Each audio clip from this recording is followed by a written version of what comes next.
Good afternoon and welcome to this webinar brought to you by NQA. Good morning, good afternoon or good evening, depends on where you are sat listening to this. My name's Richard Walsh and as you can see on the slide on the screen, I'm a Principal Assessor at NQA, a Principal Assessor covering energy and environment. Just a little bit about NQA for those of you who haven't maybe come across us before. Hopefully you've had a look at our website. We're a global certification body based predominantly in the UK and the USA, in London and Boston, with offices and representatives in over 30 countries around the world. Well over 25 years experience in the certification industry. In fact, this year is our 30th anniversary. And just in the UK, we have getting on for now 50 full-time assessors and over 100 associates who also work with us. I've been at NQA nearly 11 years, and prior to that, I was a consultant for an environmental charity called Groundwork, helping people implement ISO 14001. So what we're hoping to do today is to have a look at these areas, particularly ESOS, what it is, what it means, and how 50001 is relevant to those people who may have an obligation under ESOS. If you notice the bit in green at the bottom, we will be making copies of all slides available to all delegates, so you don't need to madly try and write down what you see in front of you. And also, we are recording this morning's webinar, or this afternoon's webinar, I guess now. It's 12:30 here. So we will be recording it, and if you look for our YouTube channel, there is an NQA YouTube channel, probably sometime early next week, you will find a complete recording of this webinar. So you don't need to really write anything down. On your screen, on the right-hand side, you should have a number of boxes which are running the seminar. In there should be a question box. If you have any questions at any time, please type them in there. I will be able to then see them. I may decide to answer them as we go along. So if I get a question that's relevant to what I'm still talking about, I'll try and answer it there and then. If not, there is some time at the end where we'll go back and try and cover as many of the questions as we can. I'm aiming to speak for about 30 minutes and then time for whatever it takes for questions. The webinar itself will certainly last no longer than 1 full hour, hopefully about 45 minutes. So there we go, that's me, that's the webinar, and that's how you answer or ask questions. So let's move on. So ESOS itself. ESOS is a particular piece of UK legislation. It stands for Energy Saving Opportunity Scheme. And in the UK, the current regulation is ESOS Regulation 2014. It's the UK's answer to Article 8 of the European Union Energy Efficiency Directive. And it only applies to large organisations. And that's the EU definition of a large organisation. So that's an organisation that employs at least 250 people or has an annual turnover in excess of 50 million euros and a balance sheet in excess of 43 million euros, but is not, and this is a key thing to start with, it is not a public sector body. So if you're a local authority, if you're a government department, if you are in education, so if you're in the health service, that does not apply. There are some conditions. I'm not going to go into the conditions here and now. I will be giving out my contact details a bit near the end. If any of you want to contact me later on and speak about specific instances, specific cases, then I will be able to answer that and give you an indication about whether it applies. We're now in what's known as phase 2 of ESOS. It's a 4-yearly cycle.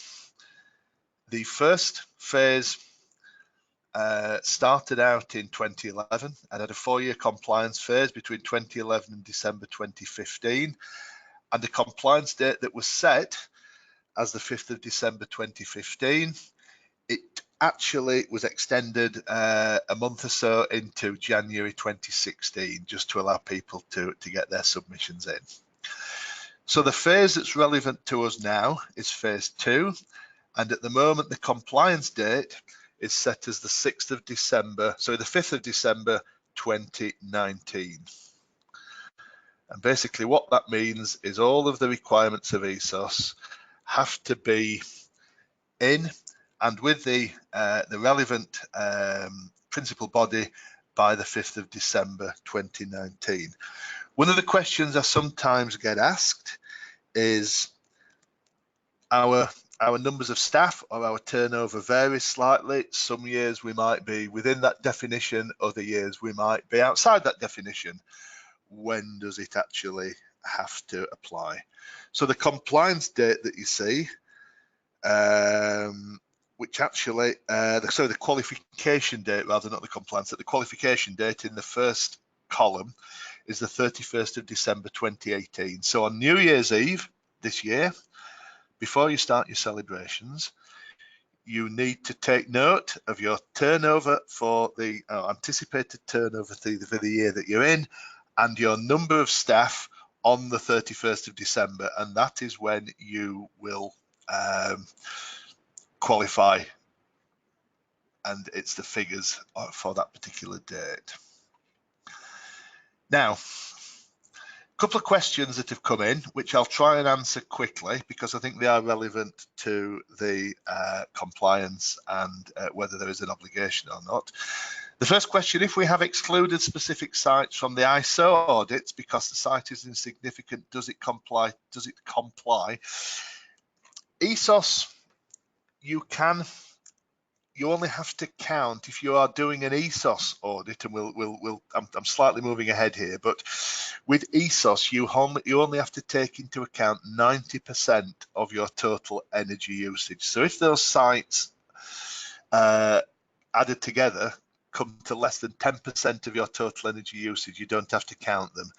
If you're going to use 50,001 as a way of demonstrating compliance, and we'll see how that works later, then you can't exclude them. The second one, yes, we have 50,001. So really for 50,001, if you have 50,001 covering your entire organisation, then that exempts you from ESOS.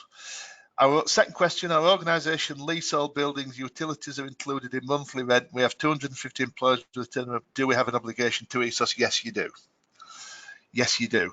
And you still have to submit a report. You still have to use an accredited energy assessor to do that, or my suggested way, which I'm going to cover, is to seek certification to 50,001. But the fact that your utilities are included in your rent, you still have to monitor and measure those. The only difference is you're not paying for them, but you're still using that energy. So I'm afraid, Grant, yes, you still have an obligation.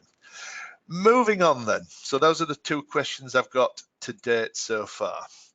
So what is the Energy Savings Opportunity Scheme? Sounds nice and friendly. It says it's a scheme. It's actually a piece of legislation. So it's a mandatory energy assessment and energy savings identification scheme. And it's for large businesses, large undertakings, and their corporate groups. So it requires, and this is going to answer some of the points that Grant was asking, it is going to measure, it requires you rather to measure your total energy consumption.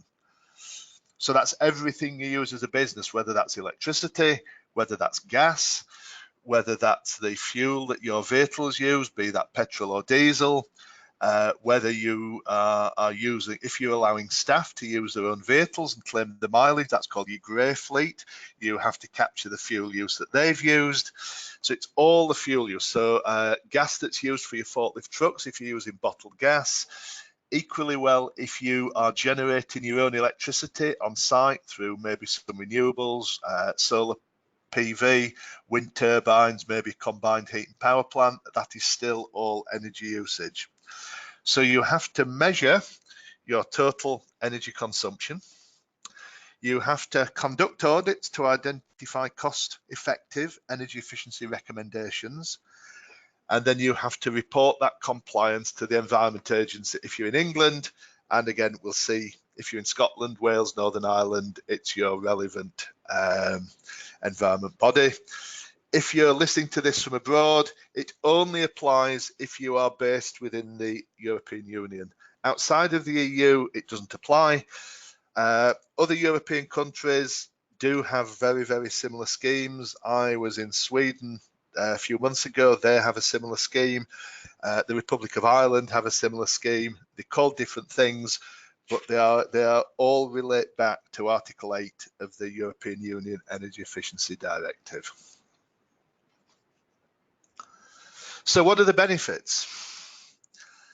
It's generally accepted that by taking into account your energy usage, looking at how you're using energy and setting up some fairly simple processes to try and look at how that can be minimized, it can reduce energy consumption by between 5 and 10%. That's a fairly industry standard. That's by attacking what we call the low-hanging fruit, looking to see what's how you can maybe save some energy. Typically, across the UK, what was the Department of Energy and Climate Change and is now the Department of Business, Energy and Industrial Strategy, work out that the estimated savings across the UK between now and 2030 are somewhere roughly in the sort of £1 billion to £3 billion mark. It's not directly a carbon emission standard, it's not a carbon emission tool, but of course by reducing your energy consumption, the main thing you're doing is actually using less carbon. You are using energy that's producing carbon, of course, so therefore using less energy, you're producing less carbon. I've just got another question which I'm going to take. It's a very, very quick one. Do we also have to report the compliance to the Environment Agency when we are 50,001 certified? Yes, you do. If you think back to a slide, a couple of slides ago, where I said the compliance date was the 5th of December 2019. By that date, you need to submit a copy of your 50,001 certification to the Environment Agency. Ailing, I've already defined a large undertaking in one of the earlier slides. Very, very quickly, whether you joined us late, I'm not so sure, employs at least 250 people or has an annual turnover in excess of 50 million euros, which at the moment is about 38 million pounds. Is the saving annual or over the 4-year period? Well, I've said 5 to 10%, so measured either way. It doesn't really matter. I've not quoted money. The only money I've quoted is the savings that the government have estimated across the UK. So about 5 to 10% of energy consumption should be made. It depends the measure of time that you use that 10% over. Okay. So the other thing as well, increased energy efficiency should also give you the potential to increase competitiveness as well. Because if you're saving money, I always say to people, any money you save on energy goes straight onto your profit margin. So if I save you £10,000 a year in your energy costs, that's £10,000 more profit. That might even allow you to reduce your prices a little bit more. Okay, so sorry about that, Malcolm, but yes, it's the saving is a percentage saving. So it can be 4 years, it can be 1 year, but traditionally, by the end of the 4-year period, it's assumed that you should be up to saving 10% of your energy consumption.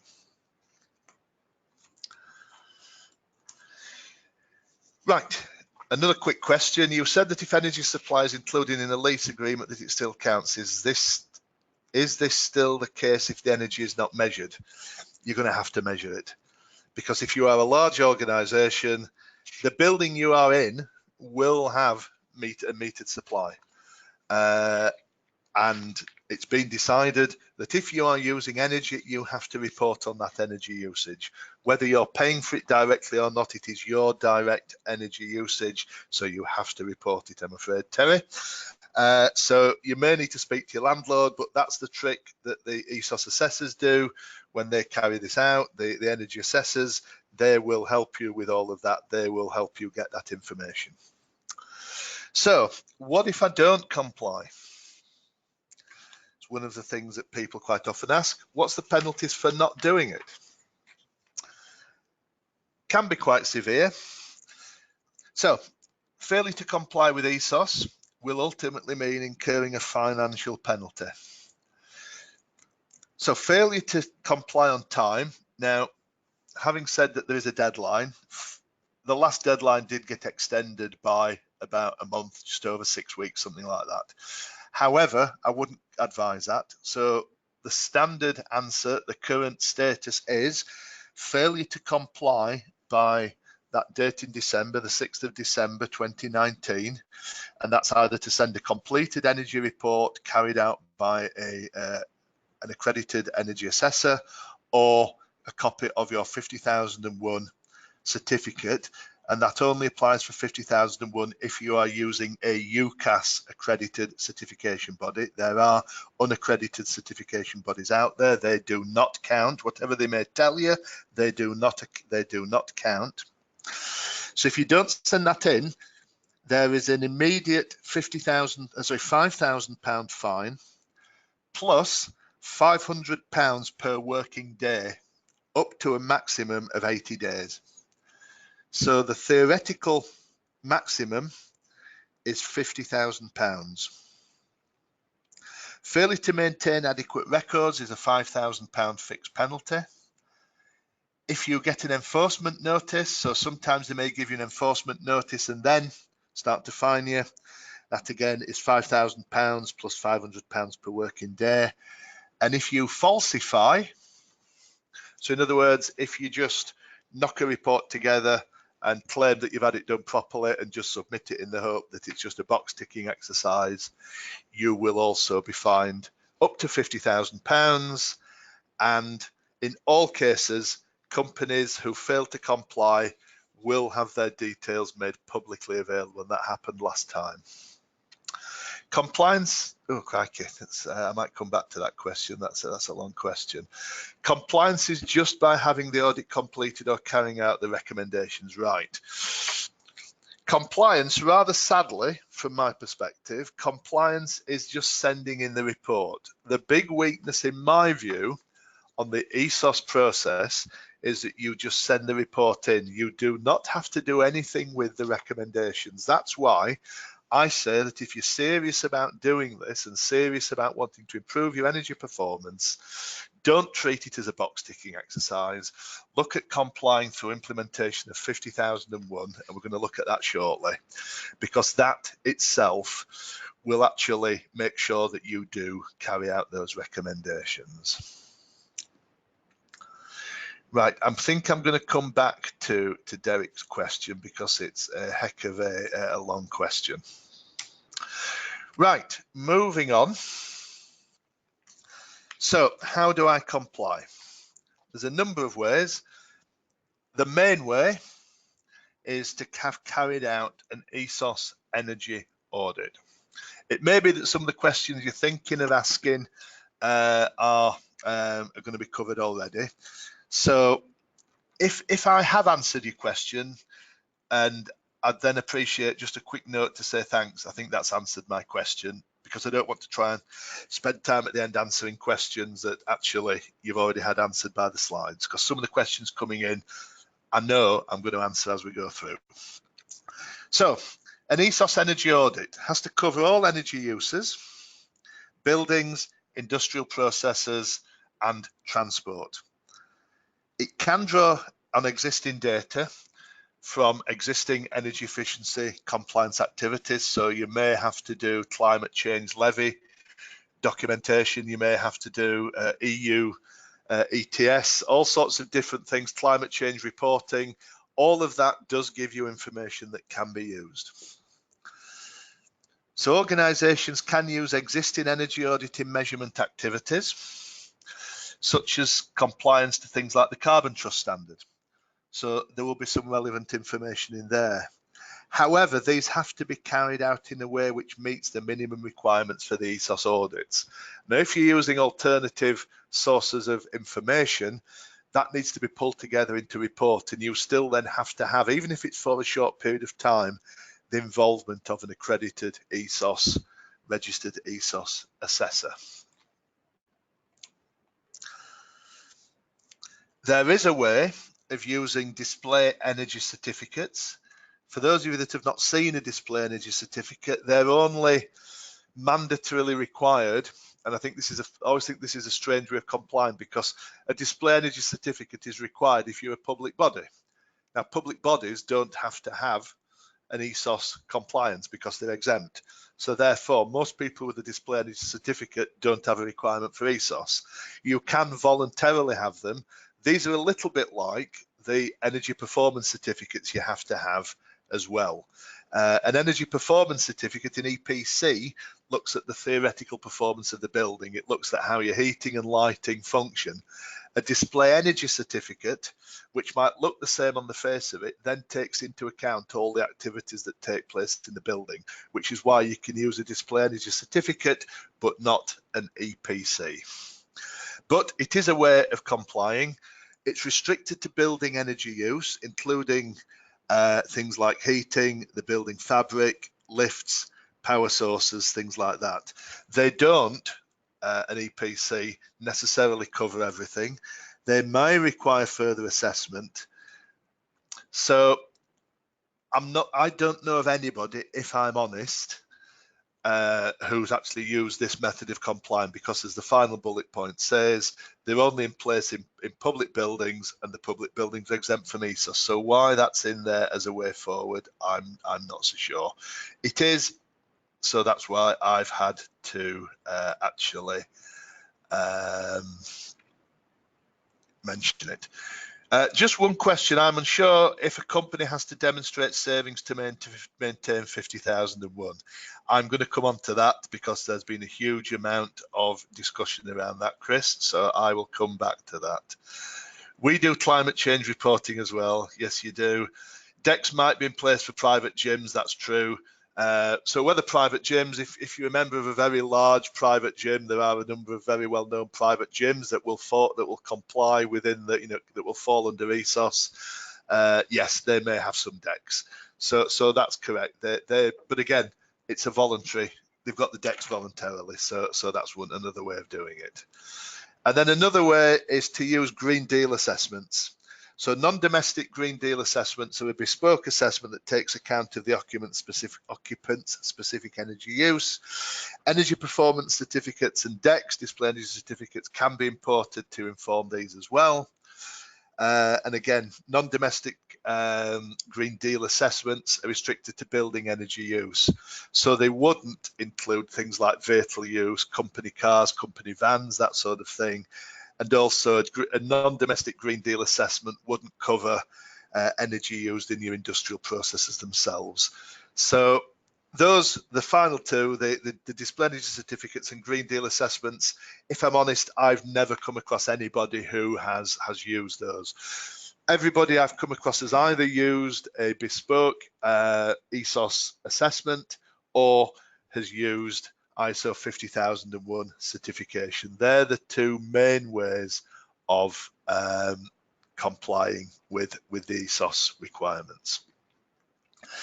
So we're going to just spend a little bit of time just looking around ISO 50001, because as you might expect, as a certification body, we would say that that's the main way that we would encourage people to comply.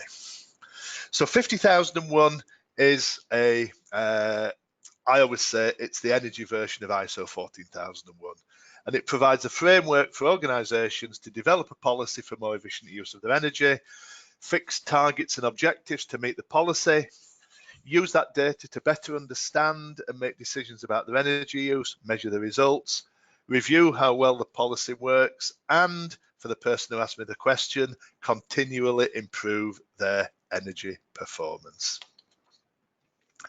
It's a data-oriented management system. So 50,001 talks about actual figures, energy figures in terms of kilowatt hours, megawatt hours, gigawatt hours. And it's all about evaluating energy performance using performance indicators. It requires the management system to be managed, just as you would in 9001 or 14,001, and as with all management system standards, follows the plan, do, check, act process. Energy management systems were developed in the UK. British Standard 16001-2009 was the world's first energy management system, followed up fairly closely a couple of years later by the current standard ISO 50001-2011.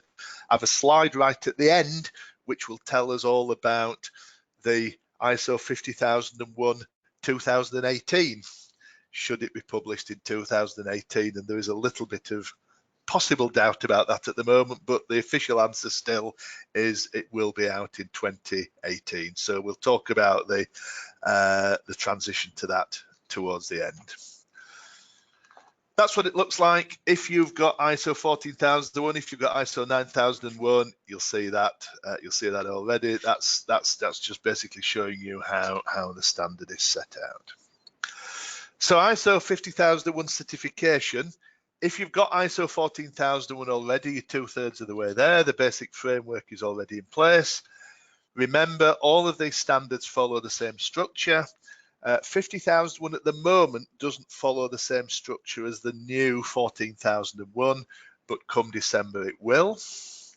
So it's not in this Annex SL format, but as I've just said, a rewrite is ongoing, due for publication in late 2018, and it will then be fully compatible with the 2015 versions of 9001, 14,001, and actually, since I wrote this slide, the now newly issued ISO 45001, which is for health and safety.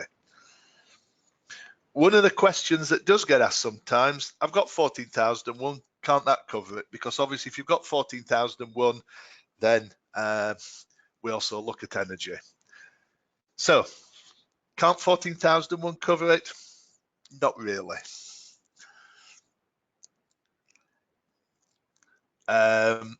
Remember, 14,001 isn't really a data-based standard. It does require some monitoring and measurement, but 50,001 is much more focused in on the data.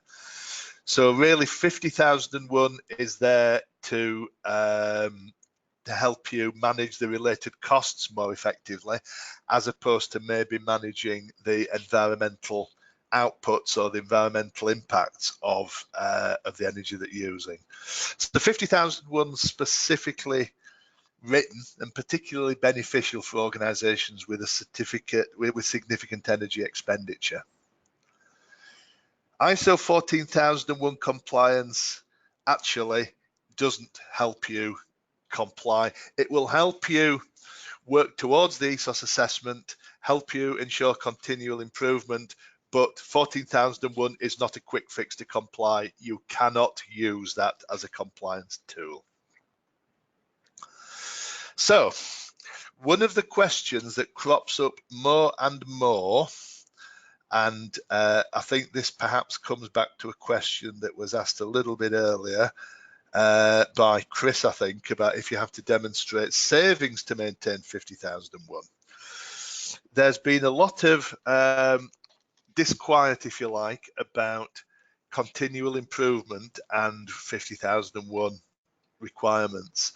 There's a couple of consultants out there who, in my mind, have been a little bit mischievous in trying to stir up, I believe, to get themselves more business with one or two things that are not strictly true. And I've heard it said that this additional standard, which I'm going to mention, which is ISO 50003, has sneaked in, if you like, under the radar, this concept of continual improvement. No, it hasn't. All of the new standards, so ISO 14001, ISO 9001, all require continual improvement in quality performance and energy performance and environmental performance. ISO 50001 has already brought that in. So the existing 50001 standard, if you have a copy of it, read clause 1, the first paragraph of clause 1, it insists that there has to be continual improvement. Now, this new standard, which doesn't apply to you as clients of ours or clients of another certification body, only applies to us as a certification body. However, what it actually does is require us to redefine a major non-conformance, and a failure by a client to demonstrate continual improvement in energy performance is a mandatory major non-conformance. So that has been quite, for a number of people, that has been a bit of a surprise, but it's saying now that if you don't continually improve your energy performance year by year, you will get a major non-conformance. However, it is energy performance and not absolute usage. They are not the same thing. You can quite legitimately increase your energy usage, but if you are making the right measures, so maybe kilowatt hours per employee or kilowatt hours per man hours worked or kilowatt hours per widget produced, usually the more energy you're using in terms of the higher your performance, or the higher the product you're making, the more of it, it actually makes you more efficient. So we're not looking necessarily for a reduction in usage, we are looking for an improvement in that performance, which means that it's paramount that the correct performance indicators are used and they're appropriate for what you're trying to measure. So for instance, I've had people say to me, well, of course we've used more energy, it was a cold winter. If you're in the UK at the moment, you might be jumping up and down saying we've got the aircon on a lot more because we're having an unusually hot summer. That's fine. You can take that into account. And there are scientific ways, which I'm not going to go into today. There are things called degree days that will allow you to scientifically or statistically say, yes, it's been a hotter winter than normal. This is how much hotter it's been, and therefore we can factor that into our energy performance. That, for a quick slide, is just what the high level standard looks like, and that's just a generic slide I use when I'm teaching people about the new standard format. That's what it looks like, and that applies to all of the standards, including 50001. So ISO 50001 requirements, does it have to cover all energy usage? Yes, it does. ISO 50000, I'm saying it doesn't have to. You can, within your scope, exclude certain areas if you want. Obviously, that would then be excluded within your certificate. However, if you're going to use 50001 to demonstrate compliance to ESOS, your 50001 certificate has to cover at least 90% of your energy usage. I always say that 50001 should cover everything. The standard requires that all significant energy use is included. So you can't say, well, actually, we're going to exclude this factory over here because it uses a whole load of electricity, and actually it's too much for us to cope with, but we're not going to include that. That's not acceptable. So a question that I was asked earlier, we've got a couple of small sites that actually don't use much energy. You could exclude those. But if you're using your 50001 certification for ESOS compliance, it must cover 90% of all energy use in the building. If it doesn't, then you must use other routes to build on that to ensure that you have compliance. So why 50001 rather than the ESOS audit? Energy reduction. So the primary focus of 50001 is improvements in energy performance.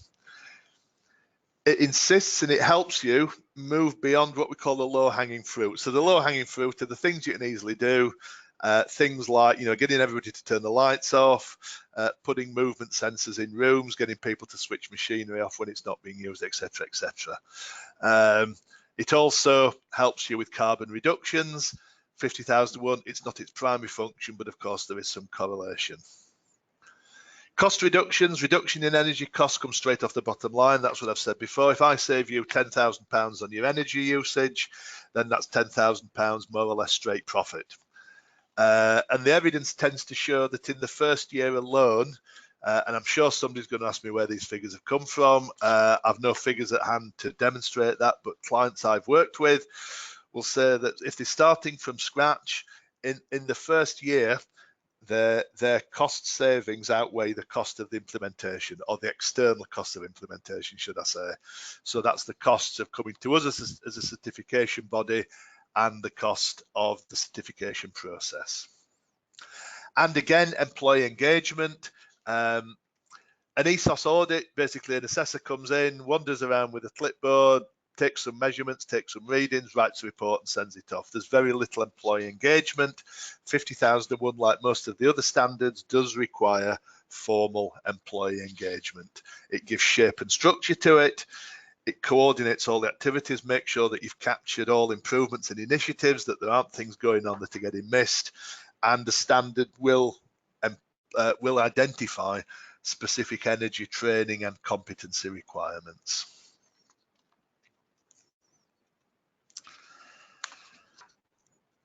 So 50,001 helps with benchmarking, helps with reporting. The standard requires that you set a baseline. That baseline should be probably a couple of years ago, because you need a full complete year after the baseline in order that you can demonstrate continual improvement. So by setting a baseline, that allows for progress monitoring, allows you to track improvements over time, and a lot of people use this sort of information in the wider sustainability reports. 50,001 also does allow for additional regulatory compliance. Of course, it covers ESOS, but it can also help identify and evaluate compliance against any other relevant legislation. So 14,001 helps you with legal compliance in terms of environment. 50,001 helps you with energy compliance. And of course, again, it helps in terms of commitment to that you're demonstrating that you actually have a real commitment to actually doing something and making an improvement. ESOS compliance basically can be just seen as a quick fix, and 50,001 certification is demonstrating that you are not just making a quick fix, and it's especially suitable when it sits alongside 14,001, and it shows that you are taking seriously your environmental and your energy responsibilities, and it shows that you're a leader in sustainable development. And I think in terms of 50,001 certificates now across the UK, we're approaching 2,500, somewhere in that sort of order. So what's required? Obviously, there are other webinars. If you search on NQA's YouTube channel, we do have other webinars specifically about 50,001, but it requires you to have an energy manager in place. Currently a formal requirement, but in the revised standard, it uses the word energy management team rather than just a manager. It requires that you set a baseline. It requires that you select performance indicators. So ENPI is energy performance indicator. If you like, it's an energy version of a key performance indicator, KPI. That's asking you to measure your energy usage. And when we say normalized, that's to judge your energy against units of production, square meterage of your site, or whatever measures you're using. It asks you to carry out an energy review, how you intend to improve energy performance, exactly where you're using energy, how it's used, how can we improve, and then create a policy. The do clauses, as with the other standards, we set objectives, we get them in place, objectives with action plans, how we're going to meet the objectives, are we going to need to allocate responsibilities, set responsibilities for people, allocate resources rather, set some time frames and measure when we've achieved them. We need to plan operational and maintenance activities. If we're using energy in a particular process, how do we use that energy? How do we manage that energy? Are the people using that energy properly trained? Do they understand the implications of what they're doing?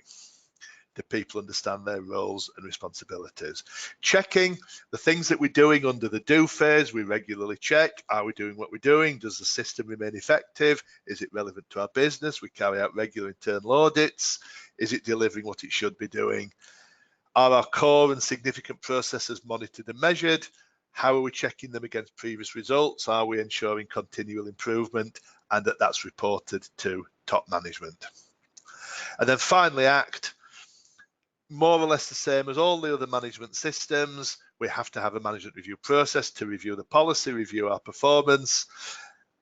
One interesting additional requirement across this standard, which isn't in any of the other standards, you have to project your energy performance for the following period. So if you're doing a review now for, say, you're reviewing 2017, you would then have to say, well, actually, this is how we think we're going to be able to achieve, or what we're going to be able to achieve in 2018. So the key elements of 50,001, just to summarize, you have to conduct an audit, an energy review, establish an energy baseline, establish objectives and targets, establish an action plan, implement that action plan, check and improve performance, very important, monitor, document and report on all of the above. So the standard does require continual improvement. This is not, I repeat, not a new requirement. Improvement in energy performance is required, not absolute energy use. There's no fixed level of improvement required. So long as the numbers for this year are better than last year, even by the smallest amount, that will satisfy the criteria of the standard. The key to all of this is getting the performance indicators right. Make sure that the quantitative measure of energy performance is right. Make sure that those ENPIs are established at the correct level within your organization. Should they cover the whole organization, or should they relate to just a small part of the system, the site, a system or a process? And ENPIs at the end of the day are measured values, ratios or models that your organization accepts as a meaningful representation of your energy performance. That's where the continual improvement is required, not that you show me an electricity bill that's lower than it was last year. That's not going to count. So they're typically established. I'm dwelling on this a little bit because it's quite important for those people doing 50,001.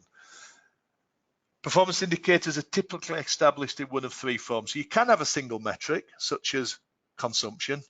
Here's 12 months worth of energy bills. We add them all up, and that's how much electricity we've used in a year. More often, they're a ratio or a unit, such as kilowatt hours per meter squared or kilowatt hours per unit of production, or can be a numerical model. I've seen some fairly complex now statistical modeling, which takes into account all the variables and takes into account things like temperature, numbers of staff, man hours worked, sales levels, and come up with various models to give a factor, to give an overall performance requirement. Any of those, all of those can be acceptable. As well as saying what 50,001 is, it's also important to say what it's not. It's not prescriptive. It tells you what you've got to do, but it doesn't tell you how you've got to do it. It's just the same with all these standards. It's entirely up to you how you meet those. It doesn't tell you how you have to do an energy review. That's up to you. All you have to do is document the way that you've done it. It doesn't reflect specific regulatory requirements. It doesn't matter to you whether in the UK, whether you're in Australia, or any points in between. It doesn't matter. It's applicable in any country. Obviously, ESOS only applies within the EU, but 50,001 as a standard doesn't reflect specific countrywide legislation. It requires energy efficiency to be considered in the purchasing process. So if you're buying new machinery, if you're purchasing equipment for a new process, if you're designing a new process, it asks you to take energy management into account to make sure that that's built in to the process that you're reworking, the process that you're revising, or the new equipment you're buying. Not only now do you have to consider price and performance, you have to consider over its lifetime the amount of energy it's going to use. It is not on its own an energy management plan. It requires that to be drawn up as part of it, but the standard itself, if you read it, it is not an energy management plan. It doesn't provide processes for technical assessments of plant systems and procedures. Again, it requires you to do that, but it itself does not do that. And as I said earlier, it requires an energy review, but doesn't dictate how it has to be done. I said earlier that the new standards due out in December. For those of you that have been through the transition process for 14 and 9001, it will be exactly the same. The standard is due out in December 2018, That's the official line. Off the record, I'm slightly becoming worried because I would have hoped by now we might have seen the final draft standard. If that's not out in the next couple of months, then we may struggle with the 2018 figure. I've not seen anything yet to indicate it's going to be any later. I've seen a number of people voicing a little bit of concern like I am, but the official line still is it will be a 2018 standard. And basically what it's doing, it's taking the old standard and putting it into the what's called the Annex SL, the same format as the 14 and 9001 standards. That will mean that if you've done the transition, and if you haven't for 9 and 14, you're running out of time, you've only got 2 or 3 months left. 14th of September 2018 is your deadline. It will be make it more compatible with the other standards. Generally, there are no new requirements in the new standard. Certainly from what I've seen of the initial drafts, they've clarified what's meant by energy review. Some of the requirements have been modified slightly. It's generally easy to understand. They've explained in a little bit more detail what the normalization of performance indicators mean. And sadly, there's another bit of terminology to remember now. The standard talks about ENBs, which is energy baselines. So there's a little bit of clarification on that. Bit of clarification on the energy data collection plan and some of the sort of related requirements around that. The text itself has been clarified to give a better understanding of the concept. So generally, it should be, for most people, a fairly straightforward transition and nowhere near as onerous as was 9 and 14, unless you are sitting on 50,001 on its own. I have a couple of clients who do that, where you will have to talk a little bit about, in the earlier clauses, context of the organisation and the needs of interested parties. So where are we now? We're now in phase 2 of the ESOS compliance scheme. There is a slight mistake on that slide. I do apologise. I'd actually replaced the slide, and I mustn't have run the correct slide. That date was the old date. The date on that slide, on the second bullet point, it should say January. So it should say December 2019, as it does underneath. Phase 1 has been and gone. I know why that slide was in now. Phase 1 had to be submitted by January 2016, just a little bit confused there. You have to comply by 5th of December 2019. And the compliance is on the bullet points in the black at the bottom. Measuring the total energy consumption, conducting audits, report compliance to their national scheme administrator, Environment Agency in England, SEPA in Scotland, NIEA in Northern Ireland, and Natural Resources Wales, obviously in Wales. So that is where we are. And I think so to comply with the regulations, just another slide, that a lead energy assessor will need to be involved to conduct or verify the ESOS assessment you've done. The compliance date is the 31st of December, and you need to think about where you are on that date. And the lead energy assessors are registered through a lead scheme, which most of them are accredited through a scheme run by IEMA.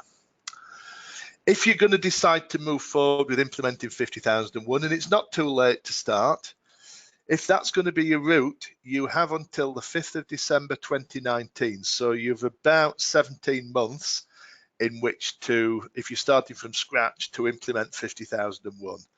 I would say that's eminently achievable, particularly if you already have 14,001. Right, and as I said at the bottom, you must use a UCAS accredited certification body. NQA certainly is. In fact, we were the world's first to be accredited for 50,001. If anybody who's not UCAS accredited tells you that that counts, it doesn't. I won't name any of them. I'll get into trouble if I name any of them, but a lot of us probably know who they are, and that does not count. Right, that's all I was going to say. So that is our bit at the bottom. That's us, just to show that we are accredited by UCAS to deliver ISO 50001. Right, That's all I'm going to say. If you want to drop out now, feel free. I've gone on slightly longer, but that's the way I tend to be. I'm just going to spend about 10 minutes now maximum going backwards through some of the questions that have been asked to see if I've not already covered them. Do the costs really add up? ESOS costs versus implementing ISO 50001 and the annual UCAS certification costs. Well, they're not UCAS costs. They are the costs to your certification body, which in our case is NQA. I tend to find that possibly over the 3-year certification cycle, you're probably going to spend a little bit more on 50001 costs than you would on ESOS. Please remember, ESOS is probably a tick box exercise, whereas 50001 will ensure that you get continued energy performance improvement. Also remember that with 50001, you will have an NQA, in our case, assessor, coming to visit you once a year. And the way we work is our visits are, yes, first and foremost, they are assessment visits, but we pride ourselves that we offer what we term value added assessment. So we can't help you as a consultant, but we are there to make sure that the system you have got is giving you the maximum value. So hand on heart, it will cost you a little bit more over a 3-year cycle, but you will get a hell of a lot more out of it than you would just having an ESOS tick box. How long does it take to get a management system in place and get certification, Terry? It depends how big your business is, but generally, even the biggest organizations I've worked with, and I worked with some household names on 50001, from start to finish, from starting to say, we're going to do this now, we're going to start the implementation, to actually getting your certificate emailed to you, certainly no more than 12 months. And as I said in one of my previous slides, if you wanted to use 50001 to comply by the 5th of December 2019, now is not too late to start. Once we get past the summer and we're into September, October, November, we're getting a bit close. It will then be say, I would be asking how big you are, but no matter how big your organization is, it's not too late to start now. Will the role of the energy manager be absorbed by the leadership role as per other standards? Yes, it will. The requirements will still be the same, because this standard actually has some specific requirements for the energy manager's role. It says that it has to be an energy manager with the required level of competency and knowledge. So that role will be absorbed into the energy team. However, if you want to keep a named energy manager, yes, you can. Right, moving back up, sorry, I've just pressed the wrong button there, which is why the slides have just moved. I have a client with, say, 100 plus sites. Is it too late to comply with ESOS via 50001, which will cover all sites, whereas an ESOS survey can be done a proportionate sample size? ESOS can only be done on a proportionate sample size, providing that sample size covers 90% of your entire energy output. So assuming all how many sites? Assuming all 100 sites are using the same amount of energy, the ESOS assessment's got to cover 90 sites.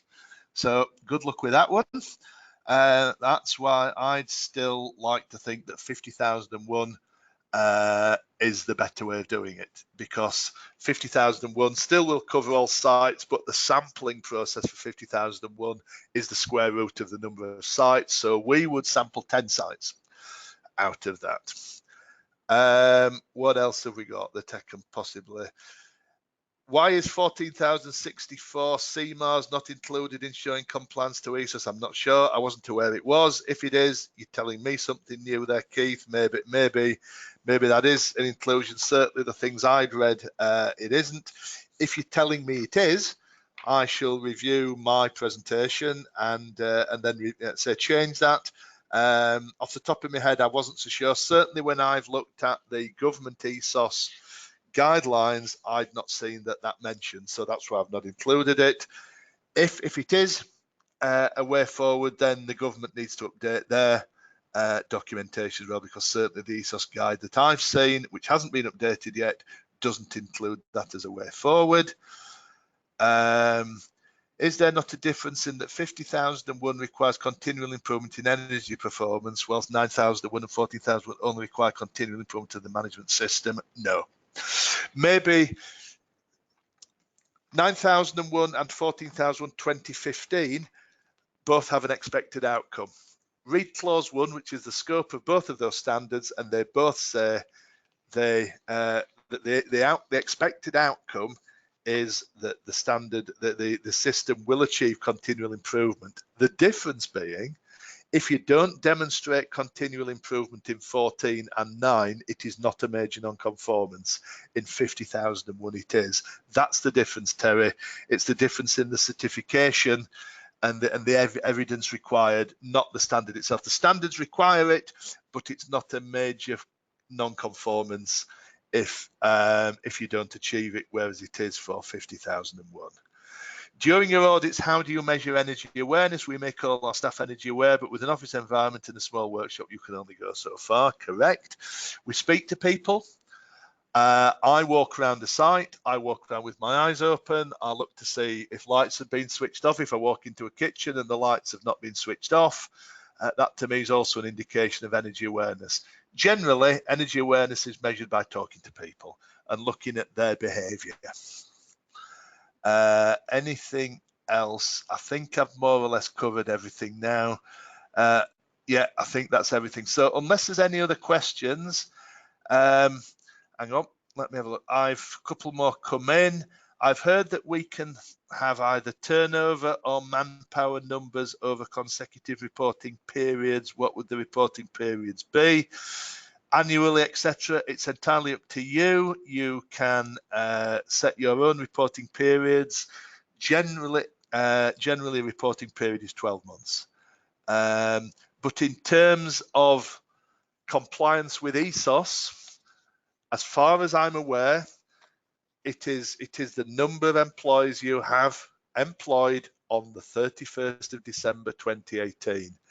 If people are telling you can take an average over a 2-year period, I've not seen that anywhere, and I would question where they're getting that information from. One client did jokingly say to me, I hope it was jokingly, I'll sack everybody just before Christmas and set them back on in the new year. Please don't do that. Are you able to confirm if an organisation who is contracted by the local authority to manage leisure centres needs to have a deck, or is this voluntarily? I think I know where you're coming from, Andrew, because I might have audited your organisation. Yes, basically, because if you're managing a leisure centre on behalf of a local authority, that is a public contract and that is a public building, and therefore, if you are who I think you are, then yes, you do have to have decks. And if I remember right, the last time I audited you did have decks. I'm running quickly because they're still coming in. Brilliant, thanks, that's great. One last question, Ian Howard. I'm not going to take any more because I said I'd last an hour and it's 1 minute to go and the hour's up. ESOS regulation allows for use of previous year's information to assess if you have genuinely become a large undertaking. That's a statement, I think. So I feel this is fairly clearly set out in the ESOS text about assessment. ESOS allows use of previous year's information to assess if you have genuinely become a large undertaking. Okay, if you're saying that that's as read, that's as read. It's not a question, it's a statement. Thank you. Last one. How do you manage facilities which share the bills with another business due to them using another part of the same building? We're into sub-metering. Don't want to get too technical. We're either into sub-metering, or what the ESOS assessor would do is to look and see what energy usage you've got. So that might get down to looking at the number of lights you've got, the amount of lighting you have, how often that's used, and coming up with an educated assessment. So it's not going to be an exact science, but there would have to be within the ESOS assessment process, there would have to be some methodology stated for that. Don't worry, if you're going down the ESOS route and that's where you are, the ESOS assessors will sort that out for you. That's why they're there. Thank you very much. I can't answer any more questions. Thank you again. One last thing, for those of you that are still here, a few of you already gone, my email address, richard.walsh@nqa.com, richard.walsh@nqa.com. If you have any individual questions, I'm happy to take emails at a later date, and I'll try and answer your questions individually. Thanks for listening. Thanks I've gone over, but I think it was beneficial. Thanks a lot. Have a great weekend. If you're in the UK, enjoy this hot and summer weather. And thank you very much. Bye-bye.